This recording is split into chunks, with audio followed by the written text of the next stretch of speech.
Wani. Iwe zenzenu usanyara promoter komako. Ati jurizi. Uya senzenu ziri kunaka. Iyo mbetarisa.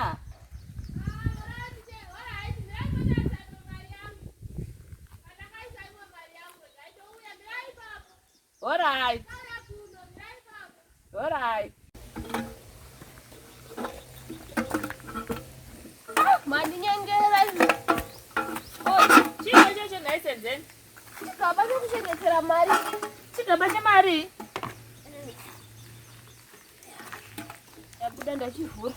Chigaba chemari ndakachengetera mari yangu. Wow. Chakatonyogwa mahusa wena. Ndakadesa mari zvezvo naima ndivhurisa chigaba changu. Monyengera. Tengakani ndini. Chero mari hayo. Une mari yanga yawamo. Yakawanda wena ingaungochengeta. Madado chivhura zvanhu unotenga chimwe.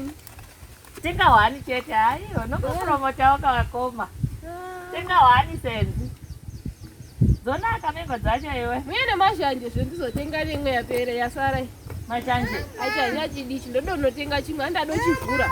Ndochochitenga chimwe. Achadoshandi. Achadoshandi kana chakavhubada inoti moramba ndochitama. Ndinava nebubblegum.